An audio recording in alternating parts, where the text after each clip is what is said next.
Na semana passada, o pastor ele iniciou a nova série. Quem estava aqui? Bem, 6. Chaves espirituais, né?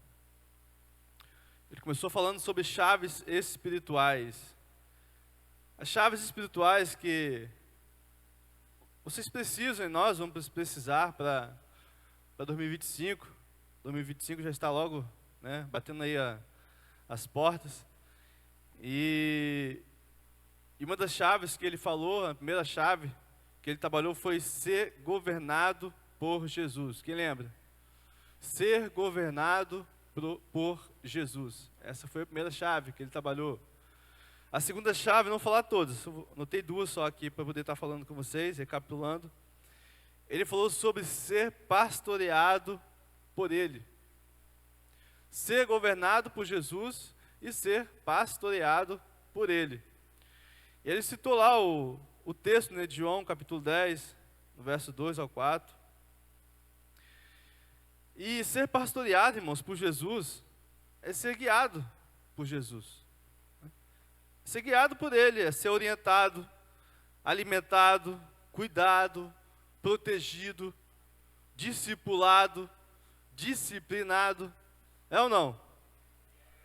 Isso é ser pastoreado por Jesus. Isso é uma pessoa que é pastoreada por Jesus, uma pessoa que é governada por Jesus. É uma pessoa que ela aceita, né, esse tipo de procedimentos, né, de situações na vida dela. É uma pessoa que aceita ser governado por Cristo, ser pastoreado por Ele, é uma pessoa que ouve a voz de Jesus. E esse texto lá em João 10, Jesus ele tem em mente ali, com certeza, né, como os pastores cuidavam das ovelhas naquela época, e ele faz essa alegoria, né, ele fala que as minhas ovelhas, elas ouvem a minha voz. Está lá no verso, né, do verso 27 e 28 de João 10, que ele diz assim, ó: as minhas ovelhas ouvem a minha voz, eu as conheço e elas me seguem. Eu lhes dou a vida eterna e elas nunca perecerão, tampouco ninguém as poderá arrancar da minha mão. Meu objetivo aqui hoje é dar continuidade a esse texto, né, um pouco desse texto, sobre a questão de a gente dar ouvidos à voz do nosso pastor, do sumo pastor, né? Nós sabemos que a igreja ela tem um sumo pastor, né? Então, aqueles que Jesus ele conhece as suas ovelhas, e as ovelhas conhecem a voz do pastor. A gente está vivendo um mundo aí onde muitas vozes são ecoadas, né? Muitas filosofias, muitos pensamentos, e se a gente não tiver alicerçado, firmado na verdadeira voz, o verdadeiro pastor, se você perde essa voz, você está correndo um grande risco, tá? Então, o texto ele vai dizer que as minhas ovelhas ouvem a minha voz. Essa é a primeira parte do texto. Atenção aqui, gente, vamos lá. Deixa o Gaio desviar a atenção de vocês, não. Ele faz parte do roteiro aqui. A primeira parte diz assim: as minhas ovelhas ouvem a minha voz, eu as conheço e elas me seguem. Eu lhes dou a vida eterna e elas nunca perecerão, tampouco ninguém as poderá arrancar da minha mão. Se a primeira parte, né, que fala sobre as minhas ovelhas ouvem minha voz, e aí eu estudando sobre esse texto, né, o comentarista Wesby, ele traz essa memória, né, lá da época de Jesus, onde os pastores eles iam lá no aprisco. Vários pastores iam lá, né, e chamavam as ovelhas, né, algum som de repente emitia, e a ovelha reconhecia a voz do pastor, daquele que pastoreava, e saía. Essa é a primeira parte, das ovelhas ouvir a voz. E a segunda parte que nós temos nesse texto é que Jesus diz que ninguém as poderá arrancar da minha mão. Não é isso que o texto diz? Que ninguém as poderá, Jesus está afirmando, ninguém poderá arrancar da minha mão. E aqui a gente pode entender a figura dos lobos disfarçados de ovelhas, né? Jesus ele deixou claro que ninguém pode arrancar as ovelhas de suas mãos, mas as verdadeiras ovelhas, as que reconhecem a sua voz, as que o seguem. Mas isso, irmãos, não quer dizer que o diabo ele não vai tentar te arrancar das mãos de Jesus. Isso não quer dizer que, porque Jesus disse que ninguém pode te arrancar das mãos dele, é que você não vai viver uma vida, né, de repente sendo tentado, sendo atribulado, sendo confrontado, recebendo outros tipos de filosofias, né, de vozes, tentando te arrastar, né, te levar de volta para de onde Deus te tirou, né? Que Paulo fala em Efésios que ele nos tirou o quê? Das trevas e nos transportou para a sua maravilhosa luz. Quem nos transportou? O nosso sumo pastor. Nós ouvimos a voz dele um dia e saímos, fomos resgatados e seguimos esse pastor. Você que foi batizado, você que passou pelas águas, um dia ouviu a voz desse pastor, saiu, foi atrás dele, saiu das trevas e foi para a luz. Só que da mesma forma que aconteceu com Jesus, quando ele se batizou, lembra lá em Mateus, Jesus ele é batizado, depois que ele sai das águas, o Espírito Santo leva ele para onde? Para o deserto. Para ser tentado pelo diabo. E Jesus ele vence ali aquela tentação por meio da palavra, pela oração, pelo jejum. E aí Lucas relata, né? Se não me engano, Mateus ele não fala, mas acho que é Lucas. Um outro evangelista fala lá que e o diabo então o deixou até o momento oportuno. Então não pense que por nós estarmos, né, seguros em Cristo, nós não iremos ser tentados pelo diabo. Que ele desistiu, ele não vai mais querer a tua vida. Não, ele vai continuar nos atacando, correndo atrás de nós, para fazer de tudo com que ele arranque você das mãos do nosso Senhor Jesus Cristo. Mas nós sabemos que aqueles que ouvem a voz de Deus, aqueles que vieram pela fé, e aqueles que permanecem pela fé, esses jamais vão o quê? Se desviar por outras vozes. Tá? Então, irmãos, pensando nesse texto, é por isso que em Colossenses, Paulo ele escreve sobre a supremacia de Cristo. Estou fazendo aqui uma introdução, né, para eu poder entrar num texto com vocês, de Colossenses 2. E aí Paulo ele escreve sobre a supremacia de Cristo, lá no capítulo 1. Ele fala que o Evangelho, a mensagem do Evangelho, ela é superior a tudo, a todas as outras mensagens. A todas as outras mensagens que você ouvia, o Evangelho ele é superior. Sabe por quê? Porque o Evangelho, ele é o único que pode o quê? Que tem poder de fazer o quê? Transformar. Bem disse o Elis. Transformar a vida da pessoa, do ser humano. Transformar a minha vida e transformar a sua vida. Quem é que foi transformado pelo Evangelho, pela mensagem do Evangelho? Não foi o Evangelho que te transformou? Ou foram belas palavras de sabedoria, de filosofia? Não, foi o Evangelho. Foi quando nós demos crédito à mensagem do Evangelho, é que nós somos transformados. Então Paulo ele fala que Cristo, ele fala sobre a superioridade de Cristo, que ele é superior, né, na mensagem do Evangelho, porque ela é a única capaz de transformar vidas. E ele fala também que Cristo ele é superior lá na cruz. Por quê? E aí Paulo ele começa a fazer umas perguntas retóricas, ele fala assim: que anjo já morreu para redimir pecados? Para redimir pecadores? Teve algum anjo que já morreu para fazer isso? Nenhum. Que regra religiosa já produziu perdão? Nenhuma. É a cruz que levanta Jesus acima de todos. Paulo fala, é a cruz que levanta Jesus acima de todos. Então por isso que Jesus ele é superior na cruz. Jesus ele é superior na mensagem do Evangelho. Porque Cristo é, irmão, superior a tudo. E aí vocês vão entender onde eu estou querendo chegar. Lá em 1 Coríntios 1,18, Paulo fala que a mensagem da cruz ela é loucura para os que estão perecendo. Mas para nós que estamos sendo salvos, ela é o quê? Ela é o poder de Deus. Pois está escrito, destruirei a sabedoria dos sábios e rejeitarei a inteligência dos inteligentes. Onde está o sábio? Onde está o erudito? Onde está o questionador desta era? Acaso não tornou Deus louca a sabedoria deste mundo?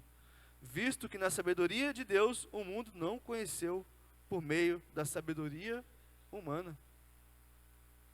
A sabedoria deste mundo, irmãos, não é suficiente para poder te salvar, para poder perdoar os seus pecados, para poder te transformar, porque o mundo não conheceu a Cristo por meio da sabedoria deste mundo, por meio da sabedoria humana. Amém? E Paulo, para poder fechar esse tópico, ele diz que Cristo ele é superior no ministério de Paulo também. Isso é interessante. Paulo fala que a soberania de Cristo era a força de Paulo no ministério. Paulo deixa claro que ele sofria pelo corpo de Cristo. A igreja, né? Paulo entendeu que o verdadeiro tesouro e a sabedoria estavam em Cristo. E eu gostaria de ler junto com vocês o capítulo 2 de Colossenses, onde Paulo ele fala sobre o verdadeiro tesouro e sabedoria estarem em Cristo. Em Colossenses capítulo 2, você conseguiu projetar, Gabi? Vai conseguir? Em Colossenses capítulo 2, olha o que está escrito, vamos ler juntos? Pois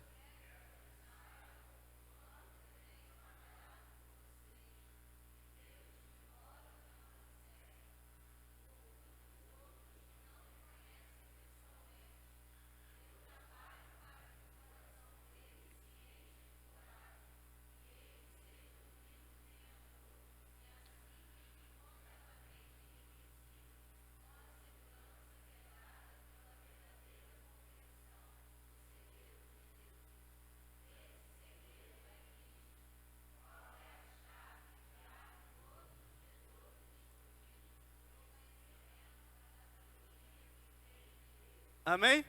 Qual é a chave? Cristo. Na NTLH está lá escrito. Cristo é a verdadeira chave que abre todos os tesouros escondidos do conhecimento e da sabedoria que vem de Deus. E ele continua, eu digo isso a vocês para que não deixe que ninguém o quê? Os engane com explicações falsas, mesmo que pareçam muito boas.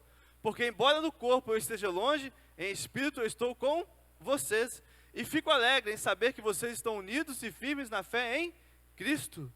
E ele continua, portanto, já que vocês aceitaram Cristo Jesus como Senhor, vivam unidos com Ele. Estejam o quê? Enraizados nele. Construam a sua vida sobre Ele. E se tornem o quê? Mais fortes na fé, como foi ensinado a vocês. E deem sempre graças a Deus.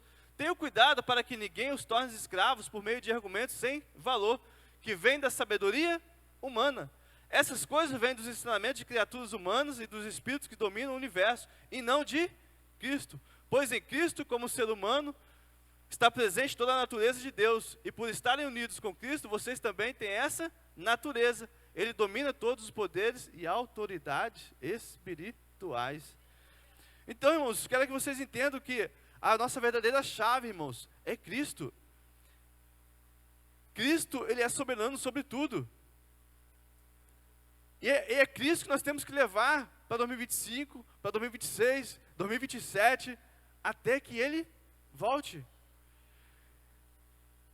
E aí Paulo, ele preocupado, ele fala, né, que ele clama, que ele chora, falando ali com os colossenses, Cristo é a verdadeira chave, a qual vocês aprenderam, né?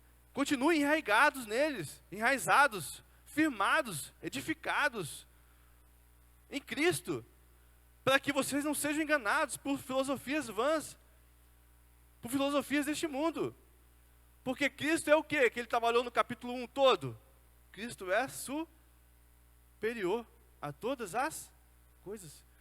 Cristo é a supremacia, irmão. A supremacia. Não tem nada superior a Cristo. É por isso que ele fala que ninguém pode arrancar da minha mão. Mas nós precisamos o quê? Estar firmados nele. Continuar ouvindo a voz dele, do nosso sumo pastor. E aí, antes de eu falar para vocês as chaves, né, o conselho que Paulo dá aqui para poder vencermos nessas filosofias mundanas, esses pensamentos. No seminário, né, o Gabriel que vai começar aí também o seminário, tem uma aula que a gente vê sobre cosmovisão cristã. Ou melhor, cosmovisão, no sentido geral. E a gente vê que a cosmovisão, ela é a lente através do qual enxergamos o mundo. Ou seja, eu vou colocar uma imagem ali e vou provar para vocês. Pode passar a imagem, Gabi. Quem já viu essa imagem aí? Alguma vez na vida? Se eu perguntar para vocês, aquilo ali é um 9 ou é um 6?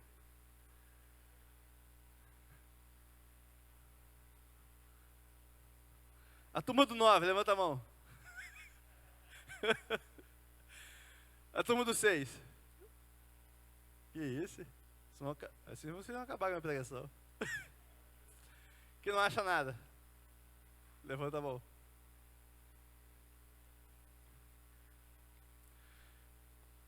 Quando a gente pega e olha para essa imagem, né, aonde a gente fala isso sobre pontos de vista, não tem isso? A gente fala muito sobre ponto de vista, depende do ponto de vista, né, da pessoa que está olhando. E aí você coloca essa imagem e você vê, do lado de cá, se ele olhar, é o 9, do outro é o 6. Mas a cosmovisão, né, ela é exatamente isso. Você tem o seu ponto de vista, você tem as suas ideias que foram construídas ao longo do tempo, da tua vida. Então você é capaz de construir ideias, construir, né, pensamentos sobre alguma coisa. Só que ninguém para e pensa e olha ali e fala, pô, tem uma terceira pessoa que a gente deveria consultar, antes da gente dizer que aquele é um 6 ou um 9. E quem seria essa pessoa? Aquele que desenhou aquela figura. Quem desenhou aquela figura é capaz de nos dizer se aquilo é um 6 ou um 9, independente do lado que você está olhando. E é sobre isso que eu prego, irmãos, nessa noite. Cristo, Ele é o Criador de todas as coisas, é tudo sobre Ele. Então, independente do que pregam para você lá fora, do que falam para você, das filosofias, das ideias, Cristo, Ele é o quê? O cabeça. A verdade está em Cristo. Então Paulo fala, vocês que começaram em Cristo, continuem em Cristo. Se Cristo Ele é a verdade para vocês, continue em Cristo. Porque não importa as filosofias que vêm, as ideias que vêm. Nós temos que ter, a cosmovisão cristã, para nós, é o que a Bíblia nos diz. Tudo quanto é filosofia, tudo quanto é ideia, ela tem que ser o quê? Trazida e colocada aonde? Em cima da palavra. Colocada em cima da palavra. Então, irmãos, quando a gente não está em Cristo, nós estamos em nós mesmos. Quando você não está em Cristo, você está em si mesmo. Sabe por quê? Porque são as suas ideias. São as suas ideias. É o teu ponto de vista. É a sua verdade. É o que eu penso. Né? E não aquilo que Cristo, o verdadeiro pastor, disse para mim. Amém? Então Paulo, preocupado, depois que ele fala sobre tudo isso, que Cristo, a mensagem dele é superior, a cruz é superior por causa disso, de tudo isso, ele fica preocupado com os colossenses e começa a falar, gente, né, vocês que iniciaram com Cristo, continuem nele, enraigados. E aí, né, nós temos aqui, o nosso ponto de vista, que eu anotei aqui também, vai depender muito de onde nós estamos e da pessoa que somos naquele momento. Então, se nós estamos em Cristo, o nosso ponto de vista, a nossa forma de ver, de ver as coisas é o quê? É o que Cristo pensa. É o que Cristo age. Sabe por quê, irmãos? Se você pega hoje, aí fora aí, e você começa a perguntar, o que você pensa sobre a morte? Quando a pessoa morre? para o espírita, ele vai falar que a morte, ela não termina, porque você volta reencarnado, e aí, se tiver que reencarnar de novo, você se reencarna e depois segue a vida. Se você chega para o budista, também acredita em reencarnação, só que de uma forma um pouco mais, um pouco pior, né? Que aí ele inclui o karma. Ele fala que você morre, mas aí as coisas boas ou ruins que você fez, você tem que pagar ela, ainda tem que pagar ela. Aí você vai reencarnar, e aí você vai pagando até que você tenha pago tudo. Então, se você não tem esses pensamentos, né, as ideias em Cristo, você vai atrás desses tipos de pensamentos, de filosofias. E aí Paulo fala, vocês querem se livrar disso, né? O primeiro conselho é o verso 6 e o verso 7. O que está escrito? No verso 6 e verso 7. Portanto, já que vocês aceitaram Cristo Jesus como Senhor, vivam unidos com Ele. Estejam enraizados nele. Amém? Estejam enraizados nele. Então, o primeiro conselho é unidos em Cristo, andando em Cristo. E Paulo está falando aqui sobre o modo de vida. Sobre o modo de vida que nós devemos viver. Aqueles que estão em Cristo. É preciso que vocês que já receberam a Cristo, caminhem nele. Paulo nos diz que somos salvos pela fé. Correto? Então, ande pela fé. Não existe, irmãos, outra maneira. A mesma forma que você veio para Cristo, não foi pela fé? É dessa mesma forma que você vai continuar. É pela fé. Não tem o que acrescentar. Se você veio pela fé em Cristo Jesus, você deve continuar pela fé nele. Porque ele é o quê? É o cabeça. O segundo conselho é enraizados em Cristo. Tenham raízes que se aprofundam na riqueza da palavra. Enraizados. E aí Jeremias 17:8 está escrito assim, eu não projetei não, vou ler para vocês. Porque será como a árvore plantada junto às águas. Isso é para quem está em Cristo, irmãos. Será como a árvore plantada junto às águas, que estende as suas raízes para o ribeiro, e não receia quando vem o calor, mas a sua folha fica verde. E no ano de sequidão não se afadiga, nem deixa de dar frutos. Sabe o que Jeremias está fazendo aqui? Ele está chamando o povo à confiança em Deus. Ele chama o povo à confiança no Senhor. Ele fala, como a árvore plantada junto a ribeiro, assim como as raízes buscam os ribeiros para sustento, nossa fé deve estar fundamentada na fonte da vida, que é Jesus. As árvores estão plantadas junto a ribeiros, para que elas possam extrair ali o que? O sustento. Paulo está falando para os colossenses, continuem enraizados em Cristo. Para quê? Para que dele vocês tirem o sustento. Para que dele vocês tirem a força que vocês precisam. Para quê? Para combater as vãs filosofias, as heresias. Mas é preciso estar em Cristo. Porque se nós não estamos em Cristo, como eu disse, nós estamos aonde? Em nós mesmos. São as nossas ideias, nossos pensamentos, o que eu acho, o que eu penso. Ele vai dizer assim, ó, nossa fé deve estar fundamentada na fonte da vida, nos rios da graça divina, em Jesus Cristo. Não se trata de uma escolha. Ou a árvore se alimenta do ribeiro, ou ela morre. Amém? Ou a árvore se alimenta do ribeiro, ou ela morre. Ou o crente se alimenta de Cristo, ou ele. Ou o crente se alimenta de Cristo, ou ele morre. E não receia quando vem o calor, mas a sua folha fica verde. E no ano de sequidão não se afadiga, nem deixa de dar fruto.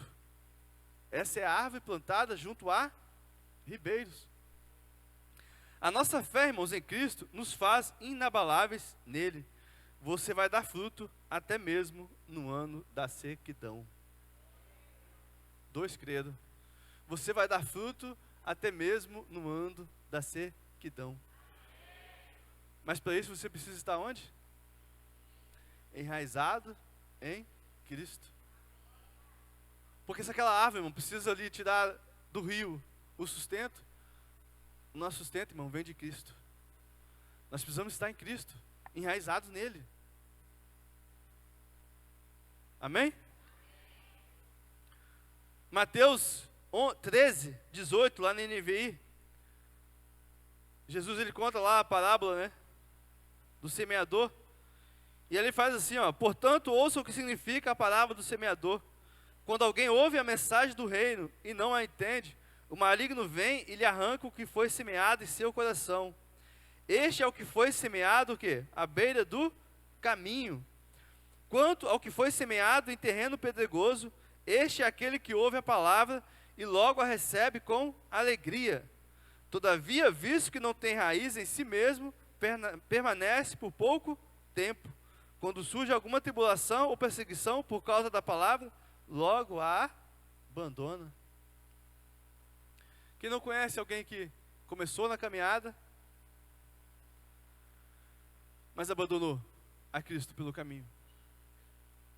Essa é a pessoa que muitas vezes a semente caiu em espinho, né? Em terreno espinhoso, pedregoso. Não criou raiz suficiente. E aí vem as tribulações, as lutas, perseguições do dia a dia, outras filosofias, e fez com que aquela pessoa o quê? Seguisse. Por quê? Ela não criou raízes. Ela não tinha raízes. E se você não tem raízes em Cristo, você se alimenta de quê?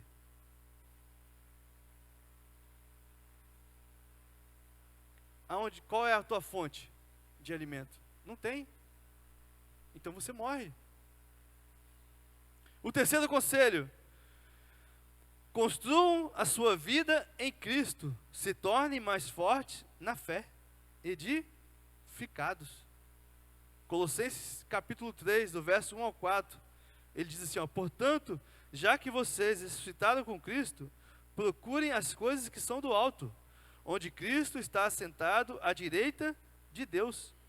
Mantenham o pensamento nas coisas do alto, e não nas coisas terrenas, pois vocês morreram, e agora a sua vida está escondida em Cristo. Quando Cristo, que é a sua vida, for manifestado, então vocês também serão o quê? Manifestados com Ele em glória. Não tem como, irmãos, não tem como nós ficarmos de pé em meio a tantas filosofias, tradições humanas, se não estivermos enraizados, edificados e confirmados em Cristo. Não tem como. Cristo, irmãos, Ele é a fonte que nós precisamos. Não existe. Paulo, escrevendo aos Gálatas, ele diz o seguinte: será que vocês são tão insensatos que, tendo começado pelo Espírito, querem agora se aperfeiçoar pelo esforço próprio? Cristo, irmãos, Ele continua sendo a nossa única saída. Cristo, Ele é o cabeça. É Ele que deve te dominar, é Ele que deve te controlar, é Ele que deve te governar. É a Ele que nós devemos ouvir, somente a Ele. Se você iniciou com Cristo, irmãos, continue com Ele. Se você iniciou com Cristo, continue nele. E eu estou caminhando já para o final. Eu não sei como é que você veio, né, que você entrou aqui nesta noite. Como que você saiu da sua casa, como é que tem sido a sua vida. Mas se coloque de pé onde você está. Deus, Ele te trouxe aqui, irmãos, porque se você acha que Tem sido difíceis. Os dias que nós temos vivido, tantas verdades, tantas filosofias, tantas coisas mundanas que têm chegado aos seus ouvidos. Eu não quero te amedrontar não, mas eu quero dizer que as coisas vão piorar. As coisas vão piorar cada vez mais. Mas assim como nós lemos ali, nós lemos um texto de Colossenses, Cristo, irmãos, Ele é a chave que nós precisamos para continuarmos, não somente 2025, não somente 2026, 27, 28, mas por toda a eternidade. Firmados, enraizados e alicerçados nele. Porque, irmãos, e eu vou repetir isso aqui desde o início, vou continuar repetindo. Se você não está em Cristo, se você que entrou aqui por essa porta hoje, você ainda não está em Cristo. Aqueles que já entregaram a vida para Jesus, um dia se batizaram, também não estão em Cristo. Você corre um grande risco de morrer. Amém? De morrer de forma espiritual, irmãos. O Ministério de Louvor, eles vão estar louvando, né, um hino aqui. E eu gostaria de te convidar a sair do seu lugar. Se você tem passado momentos difíceis, se você tem ouvido outras vozes que não sejam as vozes que a voz do nosso sumo pastor, se você chegou aqui nessa noite e tudo que você pedia para Deus era que Ele te ajudasse a lidar com essas vozes. Se você veio aqui hoje e você não reconhece mais a voz do sumo pastor, você esqueceu da voz do sumo pastor, ela não é mais audível para você, você não reconhece. Cristo tem falado com você, Deus tem te chamado e você não consegue escutar mais, conhecer mais a voz dele. Deus, Ele te chama nessa noite. Deus, Ele marcou o encontro contigo, porque Ele quer soprar nos seus ouvidos novamente a voz dele, que é doce, que é suave,